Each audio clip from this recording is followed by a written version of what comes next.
นิคเนาะบางคนเนี่ยมี3-4เทคนิคเนาะแต่ว่าค่อยเนี่ยบ่ได้แนะนำให้แต่ละคนนี้มีหลายเทคนิคจนเกินไปเนาะขอแต่ว่าเฮามีเทคนิคใดเทคนิคหนึ่งเป็นเทคนิคที่ว่าเฮามั่นใจเนาะหรือว่าเฮาใช้แล้วมีวินเรทหรือว่าอัตราการชนะที่ว่ามันสูงเฮาเอาตัวนั้นไปนำใช้ได้เลยเนาะมาสำหรับในเรื่องของเทคนิคเนาะ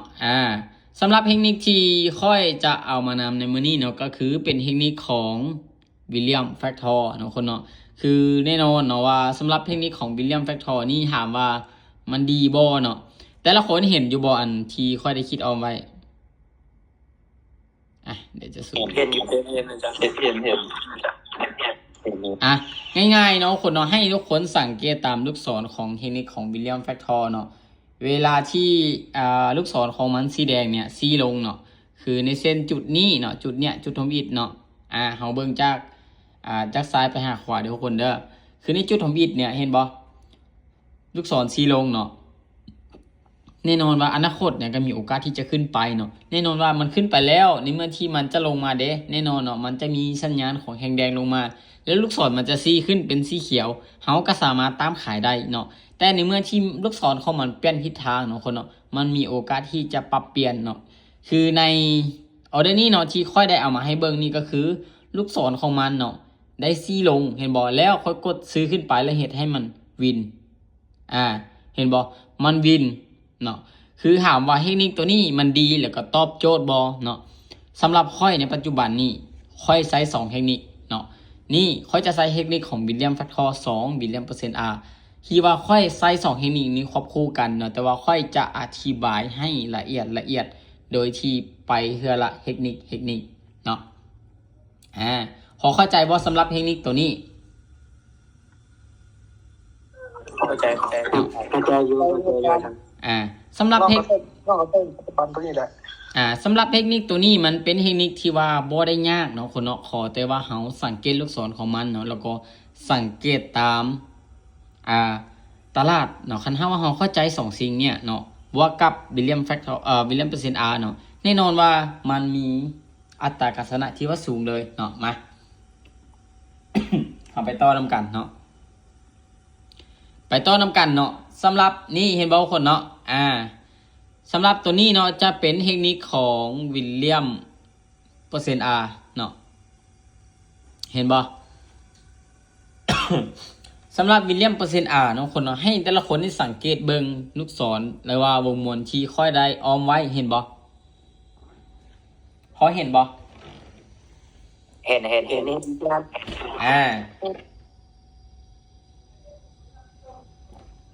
คือเทคนิคตัวนี้เนาะ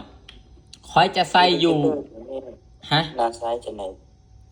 หน้าออกมาจังได๋อินดิเคเตอร์ตัวนี้คือเก่าเนาะคนเนาะอินดิเคเตอร์ตัวนี้เดี๋ยวจะจักหน่อยแล้วจะมีเขียนบอกว่าอินดิเคเตอร์ตัวนี้มันซื้ออีหยังเนาะอินดิเคเตอร์ตัวนี้แม่นซื้อวิลเลียม%Rเนาะให้แต่ละคนได้สังเกตเบิ่งลูกศรอยู่ลูกศรอยู่ข้างๆนี้กับวงมนเนาะเห็นบ่คือวงมนอยู่ข้างๆนี้เนาะสำหรับตัวนี้มันจะมีอยู่4จุดเห็นบ่ในราคาของมันอยู่ข้างๆเห็นบ่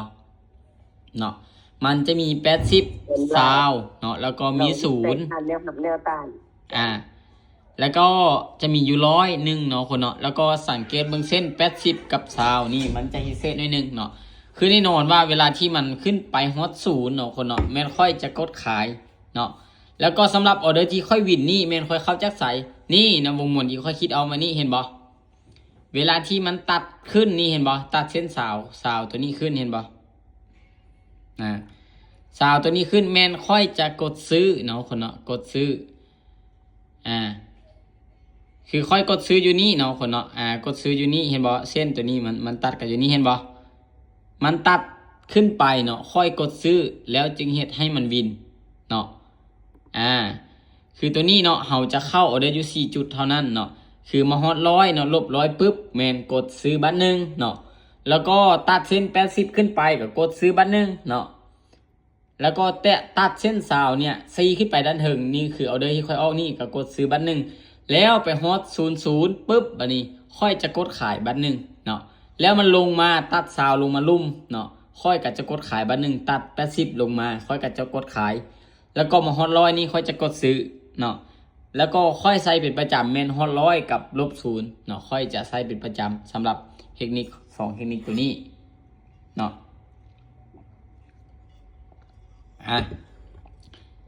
เดี๋ยวไปอีกเนาะคนเนาะอันนี้จะเป็นวิลเลียมแฟกทอร์กับวิลเลียมเปอร์เซ็นต์ R เนาะคือแน่นอนว่าวิลเลียมเปอร์เซ็นต์ R เนี่ยเฮาเอามาแต่ใส่เนาะซื้อของมันอยู่นี่เด้อทุกคนเด้อซื้อของมันเป็นตัวนี้เนาะคือเฮาเข้าไปอินดิเคเตอร์แล้วก็สามารถแอดเข้ามาได้เลยเนาะหิมตามนี้ก็ได้เนาะวิลเลียมเปอร์เซ็นต์ R เนาะจางมันเป็นอันนั้นมันบอกมันเป็นสีชมพูเลยบอกสีนี้มันบ่เกี่ยวเนาะขอแต่ว่าเฮาออกมาแล้วสีใดก็ได้เนาะบางเทื่อก็บางคนก็อาจจะปรับสีของมันเนาะบางคนก็บ่ได้ปรับเนาะเดี๋ยวเฮามาเบิ่ง2เทคนิคนี้เฮาใช้ควบคู่กันเนาะคนเนาะ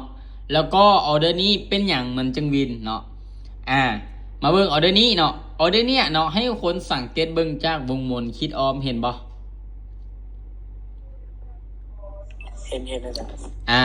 เวลาที่วงมนคิดออมตัวเนี้ยเนาะคนเนาะวงมนคิดออมตัวนี้แมนค่อยจะ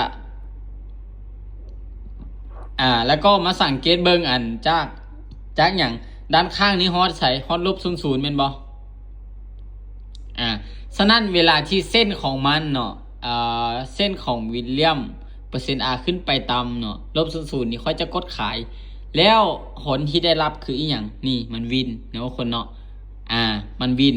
เนาะแล้วก็เป็นหยังคือใช้2เทคนิคตัวนี้เนาะ2เทคนิคตัวเนี้ยค่อยใช้แล้วก็รู้สึกว่ามันมีประสิทธิภาพแล้วก็สามารถสร้างกำไรได้แน่นอนว่าถามว่ามัน 100% บ่มันบ่ได้ 100% เนาะมันมีได้มีเสียคือกันเนาะแต่ว่าเฮาอาศัยหยังอาศัยวิธีการเนาะคันหากว่าเฮาเป็นคนที่มีวิธีการหนักแน่นอยู่แล้วมีวินัยอยู่แล้วเนาะค่อยเชื่อมั่นว่าจังใดก็มีกำไรเนาะขึ้นกับว่าเฮาเนี่ยจะตั้งเป้าให้กับเฮานี้แบบใดเนาะแล้วก็มาเบิ่งอีกบัดนึงเนาะคนเนาะมาเบิ่งอีกบัดนึงเนาะคนเนาะอันนี้ก็จะเป็น2เทคนิคที่ว่าใช้ควบคู่กันเห็นบ่เวลาที่เส้นของมันตัดขึ้นตัวนี้เด้มันก็ตัดขึ้นซีขึ้นเห็นบ่ลูกศรของอันเฮามาเบิ่งไม่หยังวิลเลียมแฟกทอร์เห็นบ่ลูกศรของมันก็ซีลงเด้เฮากดซื้อขึ้นเห็นบ่คนมันตัดขึ้นเห็นบ่แล้วมันก็วินเนาะคือเทคนิคตัวนี้เนาะให้แต่ละคนเนี่ยเอาไปลองเบิ่งเนาะค่อยบ่อยากให้แต่ละคนนี่เอาไปนำใช้กับบัญชีจริงเฮือเนาะแล้วถามว่าเป็นหยังค่อยจึงกล้าออกออเดอร์ใหญ่เนาะเพราะว่าค่อยเนี่ยได้ลองเนาะแล้วก็มีประสบการณ์เกี่ยวกับเทคนิคตัวนี้เนาะเราค่อยจึงกล้าที่ว่าออกแต่ว่าเฮาเนี่ยเนาะเป็นมือใหม่หรือว่าใครที่กำลังศึกษาอยู่เนี่ยยังบ่ทันได้มีความกล้าแนะนำให้ใช้บัญชีดิโมศึกษาเบิ่งก่อนมันจะเป็นการดีสุดเนาะอันนี้สำหรับคำแนะนำเนาะถามเลยเอาลูกศรออกมาใส่อยู่บ่อนใดลูกศรเนาะให้เจ้าทีมคำว่านี่เนาะวิลเลียมแฟกทอร์ตัวผมบิดนี่เห็นบ่พิมพ์อยู่บ่อนอันตัวนะตัวมันเป็นตัว F ลงนะบ่อยู่ข้างๆหั่นอินดิเคเตอร์เห็นบ่อยู่ข้างเขียนว่า FX แม่น FX indicator เนาะเฮาชิมเข้าไปว่าวิลเลียมเปอร์เซ็นต์ R แล้วก็วิลเลียมแฟกทอร์แบบนี้มันก็จะออกมาเลยเนาะอันนี้จะเป็น2อินดิเคเตอร์ที่ค่อยใช้ควบคู่กันเนาะแล้วก็ค่อนข้างที่จะมีประสิทธิภาพหลายเนาะแล้วเป็นหยังคือมันเป็นแนวนั้นเนาะคือเฮาสังเกตเบิ่งเลยเนาะคนเนาะเวลาที่สมมุติว่ามันแน่นอนว่าลูกศรของมันจะซี้ลงอยู่เนาะคนเนาะให้แต่ละคนสังเกตเบิ่งจักไสเนาะคือตัวใดวะคือโอเคตัวนี้เนาะคันหาว่าเอาลูกศรมาใส่เนาะลูกศรของมันก็จะซี้ลงอยู่เห็นบ่คือตัวนี้เห็นบ่ลูกศรของมันจะซี้ลงอยู่แต่ว่าเฮาไปดักซื้อตอนใดเนาะเฮาไปดักขายตอนใดตอนที่มันไปต่ำตัวนี้เฮาจะเอาดึงอินดิเคเตอร์ของวิลเลียมเปอร์เซ็นต์ R เข้ามาช่วยกับแฟกทอร์เนาะคนเนาะคือแน่นอนว่าเฮาพยายามดึง2อินดิเคเตอร์ตัวนี้เข้ามาผสมประสานกันเนาะคือคณะว่าเฮาจะใช้อินดิเคเตอร์ตัวเดียวได้บ่ได้เนาะแต่ว่าค่อยเนี่ยดึง2อินดิเคเตอร์นี้เข้ามาช่วยในการวิเคราะห์เนาะแล้วก็มีประสิทธิภาพหลายขึ้นเนาะคือแน่นอนว่าถามว่า 100% บ่มันก็บ่ได้ 100% เนาะคนเนาะแต่ว่าเฮาก็ต้องมีวิธีการบริหารชื่นเนาะตัวนี้มันช่วยได้เนาะ สำหรับเทคนิคเนาะหรือว่าที่ค่อยใส่เนาะค่อยใส่ประมาณนี้เนาะบ่ได้ใส่หลายเนาะพอเข้าใจบ่เนาะคณะว่าเข้าใจแล้วจะไปข้อที่2เนาะคือการ อาจารย์ บริหารที ขอ ม ถามขึ้นวินเลียนเซนอาร์มันขึ้นหมดศูนย์นั้นขายกดขายวะ แมนค่อยจะกดขายบันหนึ่งเนาะแล้วก็ต้องเบิ่งจังหวะของตลาดให้นำเนาะคือเฮาให้ยามย้อนเบิ่งก็ได้เนาะย้อนหลังเบิ่งว่ามันได้ต่ำแนวต้านบ่เนาะแน่นอนว่าคันฮอตขึ้นไปฮอต อัน จุด มัน นั้น ติด ปึ๊บ เส้นรบกวนเอาควรจะเบึงแท่งเทียนได้จัดมันปฏิกิริยาของแท่งเทียนคันเฮาบ่เบึงบางทีมันทะลุเด้ อันตัวนี้ต้องได้เบิ่งให้ดีเนาะต้องได้เบิ่งให้ดีแล้วก็ให้ยามทำความเข้าใจกับมันว่าในจุดใดมันจะใช้ได้แล้วก็มีประสิทธิภาพหลายสุดเนาะแต่ว่าค่อยใช้เนี่ยเนาะค่อยเบิ่งเนาะแล้วก็ย้อนกลับไปเนี่ยคันหากว่าแห้งเทียนมีแห้งขายมาอีกเนาะแล้วก็บวกกับมันไปตามศูนย์เนาะตัวเนี้ยเนาะมีโอกาสที่จะลงมันเนี่ยหลายที่สุดเลยเนาะแล้วถามว่า 100% บ่แน่นอนเนาะคนเนาะเฮาเนี่ยสมมุติว่าเฮาเข้าประมาณ5ออเดอร์เนี่ยค่อยเชื่อว่าวินเนี่ยประมาณ3ออเดอร์นี่มีอยู่แล้วเนาะแต่ว่าเฮาต้องใช้การบริหารทุนเข้าไปช่วยเนาะ คือแน่นอนคันถ้าว่าเฮามีพอร์ต 1,000 เฮาเอาอิน 1,000 เมิดบ่เมิดเฮามี10,000เอาอิน 10,000 เบิดบ่เมิดเนาะเฮาบ่มีโอกาสที่จะแก้ตัวได้เลยต้องแต่เนี่ยเนาะคันถ้าว่าเฮามีวิธีการเข้าไปช่วยเนาะค่อยเชื่อว่าจังไดมันก็สามารถสร้างกำไรได้แน่นอนเนาะมาเดี๋ยวซะนี้เฮาจะไปต่อนำกันก็คือการบริหารเงินเนาะคือแน่นอนเนาะทุกคนเนาะคันถ้าว่าจะ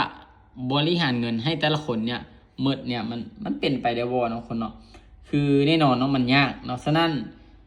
บางคนเนี่ยเนาะมีเงินเนาะก็อาจจะบริหารเดือนต่อเดือนอยู่แล้วเนาะฉะนั้นค่อยคิดว่าหลายคนเนี่ยอาจจะบริหารเป็นเดือนต่อเดือนเนาะฉะนั้นเนี่ยเฮามาเบิ่งนำกันว่าในเดือนหนึ่งเนาะคนเนาะเฮาควรบริหารเงินจังใดเนาะคือแน่นอนเนาะการบริหารเงินนี่ก็คือเฮาต้องแบ่งเนาะคนเนาะคันหากว่าเฮาบ่แบ่งเนี่ยก็จะเฮ็ดให้เฮานี่บริหารเงินบ่เป็นเนาะสุดท้ายก็เอาไปเฮ็ดอย่างนั้นอย่างนี้หมดเนาะฉะนั้นเนาะเฮามี 100% เนาะคนเนาะมี 100% ก็อยากให้คันหากว่าทางที่ดีกับบริหารแบบนี้ก็ได้เนาะคนเนาะคือ 5% นี้เฮาสมมุติว่าเฮามีเงินอยู่เท่าใดเนาะมีเงินอยู่30ล้านบ่เดือนนี้หรือว่าเฮามีเงิน10ล้านบ่เนาะเฮาก็มาแบ่งแบบนี้ก็ได้เนาะอาจจะมาซื้อสิ่งของที่ต้องการเนี่ย 5% เนาะแล้วก็แบ่งไปลงทุนกับตนเองนี่เนาะแน่นอนเนาะการลงทุนกับตัวเองนี่เฮาอยากลงทุนอีหยังก็ลงทุนเนาะตามที่เฮาต้องการเลย 30% เนาะแล้วก็ค่าใช้จ่ายของแต่ละเดือนนี่ 30% เนาะแล้วก็ตัวนี้เนาะจะเป็นเงินออมเนาะเงินออมนี่เฮาก็ควรออมควรเก็บแม่นบ่ล่ะแล้วก็ลงทุนกับทรัพย์สินต่างๆก็ได้คือกันเนาะคนเนาะแล้วก็สำหรับเงินที่เราจะลงทุนลงทุนอยู่ไสเนาะแน่นอนว่าลงทุนกับสิ่งที่ตัวเองต้องการเนาะอันนี้คือเงินที่เราแบ่งในการลงทุนเนาะก็บ่ฮู้ว่าแต่ละคนแบ่งแบบใดเนาะแล้วก็เดี๋ยวเรามาเบิ่งเป้าหมายเนาะคนเนาะแน่นอนว่าคันหากว่าเราจะเว้าไปหลายเนาะแต่ละคนก็อาจจะมีเป้าหมายในการเทรดประมาณนี้เนาะคนเนาะมาสำหรับเป้าหมายเนาะคนเนาะคือแน่นอนว่าค่อยเนี่ยอยากให้แต่ละคนนี่ตั้งเป้าให้กับตนเองเนาะว่ามื้อนึงเนี่ยเฮาควรเก็บพอได้เนาะคันถ้าว่าเฮามีทุนประมาณ50เหรียญนี่เฮาควรเก็บ3เหรียญต่อมื้อเนาะคันถ้าว่าเฮาเฮ็ดแบบนี้เนาะคนเนาะเดือนนึงเฮาก็จะได้เท่าใดเนาะ พอแล้วสำนี้ล่ะแน่นอนเขาก็จะได้90เหรียญเนาะคนเนาะ90เหรียญต่อเดือนเนาะคันหากว่าเป็นปีเด้เขาก็จะได้หลายเนาะแต่ว่าความอดทนของเขาเนี่ยคนเนาะมันมีขีดจำกัดเนาะหรือว่าเขาเนี่ยความอดทนบ่สูงเนาะจึงเฮ็ดให้เขาเนี่ยบางคนนี่ก็โลภหลายเนาะลองคิดเบิ่งคันหากว่าเขามี20เหรียญเก็บมื้อละ5เหรียญเด้เขาก็ได้150ต่อเดือนเนาะปีนึงเขาก็จะได้อยู่1,800แต่คันหากว่าเขามีงบหลายเด้เนาะงบหลายเขาก็เก็บไปตามหลายเนาะมีงบ40 50เหรียญเขาก็สามารถเก็บประมาณนี้ได้เนาะคนเนาะอันนี้คือการตั้งเป้าหมายในการเก็บเนาะแล้วก็คันหากว่าเขาอยากได้สูงไปกว่านี้เด้แน่นอนว่าต้นทุนของเขาก็ต้องสูงเนาะ มี100เหรียญเนี่ยค้อนเก็บพอใดมี100ปลายบ่ขึ้นเนี่ยแน่นอนเนาะคันเฮาจะเก็บประมาณนี้ก็ต้องมีต้นทุนที่ว่ามันสูงเนาะคนเนาะแต่ว่าความเสี่ยงมันก็ยิ่งที่ว่าจะตามมาเนาะอันนี้คือเป้าหมายในการเก็บเนาะแล้วก็ในเมื่อที่เฮามีเป้าหมายแล้วเนาะสิ่งที่เทรดเดอร์เนาะคือผู้ใดที่ว่าเป็นมือใหม่เนี่ยเริ่มเทรดเนี่ยคันถ้าว่าศึกษาจบไปเนี่ยค่อยเชื่อมั่นว่าคันถ้าว่าเจ้าเห็นแต่ข้อ1ข้อ4เนี่ยค่อยเชื่อมั่นว่าเจ้าเนี่ยจากการที่เจ้าเทรดโดยที่บ่มีเป้าหมายเนี่ยก็จะมีเป้าหมายมาแล้วการเดินเงินเนาะคนเนาะเฮาควรเดินแบบใดเนาะคนเนาะการเดินเงินเนี่ยเฮาต้องเดินแบบนี้เนาะคนเนาะแล้วก็การที่อันนี้มันขึ้นอยู่กับเฮาเนาะคันถ้าว่าเฮามีงบ187เหรียญเนี่ยจักเดินเท่าไหร่เดิน5ขึ้นก็ได้เนาะแต่ว่าเฮาจะได้จักไม้1 2 3 4 5ไม้บ่ว่าคนเนาะคือค่อยอยากให้ตั้งแบบนี้เลยคนเนาะคันถ้าว่าเจ้าพร้อมเสียเนาะหรือว่าเฮายอมรับความเสี่ยงได้เนาะ40เหรียญนี่คันถ้าว่าเจ้าจักได้มือหนึ่งเนี่ยเจ้าก็ควรตั้งเป้าให้กับตัวเองเนาะแต่ว่าให้มันสอดคล้องกับตัวนี้เนาะแต่ว่าอันนี้มันจะเป็นวิธีการเดินเงินเนาะ40เหรียญนี่ก็เจ้าจะควรเก็บเท่าใด8เหรียญเนาะเด้เนาะมันสอดคล้องกันส่ำใดแล้วเนาะคนเนาะเก็บแค่8เหรียญเนาะแล้วการเดินเงินเด้เจ้าเดินแบบใดเดิน2.4 5.4 11 23ก็ได้คือกันเนาะแต่เจ้าอย่าลืมว่าในเมื่อที่เจ้าได้ตามเป้าเจ้าต้องหยุดเนาะเวลาที่เจ้าวินเนาะเจ้าต้องเดินเสมอเนาะบ่เจ้าให้บ่ต้องไปเกินโตเนาะแต่คันว่าเฮาไปเกินโตมื้อใดเนี่ยค่อยเชื่อมั่นว่าแน่นอนเนาะสุดท้ายมันก็พอแตกคือเก่าเนาะฉะนั้นทางที่ดีเนาะเฮาควรมีวิธีการเนาะแล้วก็เป้าหมายอย่างชัดเจนเนาะอันนี้คือจะเป็นวิธีการเดินเงินเนาะคนเนาะ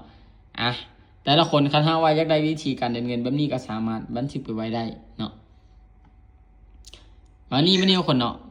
สิ่งมันนี่ต่อไปเนาะคนเนาะสิ่งที่เฮาควรรับมือในตอนที่เทรดเสียเนาะคนเนาะมันจะมีอีหยังแด่เนาะคนเนาะบางคนเนี่ยอาจจะคิดว่าตัวเองเนี่ยจะมีแต่ได้กับได้แต่ว่าบ่มีการรับมือในเมื่อที่เฮาเทรดเสียเนาะคนเนาะฉะนั้นเฮาควรมีเนาะคนเนาะคันว่าเฮาบ่ได้คิดไว้เลยว่าเฮาจะเสียนี่แน่นอนว่าเจ้าคิดเข้ามาในวงการนี้เจ้าคิดผิดแล้วเนาะเจ้าคิดว่าเข้ามาแล้วมันจะมีแต่ได้กับได้เนาะฉะนั้นเจ้าต้องได้เปลี่ยนวิธีคิดของเจ้าใหม่แล้วว่าเจ้าตอนที่เจ้าเสียเนี่ยเจ้าจะจัดการกับมันแบบใดเนาะโอเคเนาะฉะนั้นเนาะข้อที่1เนาะคนเนาะในเมื่อที่เฮาเทรดเสียเนาะให้หยุดชั่วคราวเนาะการหยุดชั่วคราวนี่มันดีบ่มันดีเนาะหยุดชั่วคราวเนาะอย่าเทรดต่อในขณะที่เจ้ากำลังเทรดเสียเนาะมันจะเฮ็ดให้เจ้านี่เกิดใจร้อนหลายขึ้นเนาะและตัดสินใจผิดพลาดเนาะควันหอยออกมาก่อนเนาะไว้ให้ใจเย็นๆเนาะหรือว่าตลาดที่ว่ามันงามเนาะค่อยกลับเข้าไปใหม่เนาะอันนี้ข้อที่1เลยเนาะ2นี่กวดเบิ่งเนาะการเทรดของตนเองเนาะคือในการที่เฮาเทรดเนี่ยเฮาเสียย้อนหยังเนาะการเข้าออเดอร์โดยที่บ่ได้เบิ่งตลาดบ่เนาะการเดินเงินผิดบ่เนาะแม่นว่าบางเทื่อเนี่ยเฮากดเอาอินผิดเนี่ยบางเทื่อเนี่ยเทรดก็เสียคือกันแม่นบ่หรือว่าเฮาเทรดตามอารมณ์บ่เนาะแน่นอนว่าการกดเบิ่งแบบนี้จะเฮ็ดให้เฮาหยังเฮ็ดให้เฮานี่เลิกเฮ็ดผิดแบบซ้ำๆเนาะเพราะว่าเฮาเอาความผิดพลาดนี้ไปเห็นฮู้แล้วก็แก้ไขเนาะมาเบิ่งข้อ3มานี่ข้อ3นี่ก็คือการจัดการกับอารมณ์ตนเองให้ได้เนาะเวลาเสียห้ามเติมเข้าไปใหม่เนาะคนเนาะห้ามเติมเข้าไปใหม่แล้วออินเนาะยิ่งจะเฮ็ดให้เฮานี่หัวร้อนเนาะและจะเกิดอาการที่ว่าออกออเดอร์โดยที่ตามอารมณ์เนาะความสงบเนาะคนเนาะจะเฮ็ดให้เฮานี่ยังมีหื่นอยู่เนาะแล้วก็สามารถแก้คืนได้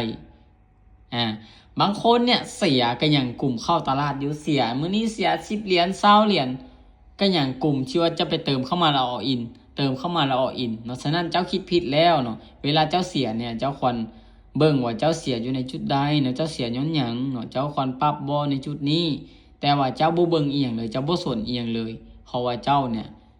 ขาดสติควบคุมอารมณ์บ่ได้สุดท้ายเด้ หมดเนาะสุดท้ายนี้ค่อยเชื่อว่าหมดให้กับตลาดเพราะว่าหยังเพราะว่าเฮาขาดอารมณ์เนาะหรือว่าอารมณ์ของเฮานี้มันร้อนจนเกินไปเนาะมา มื้อใดสิเทศอาจารย์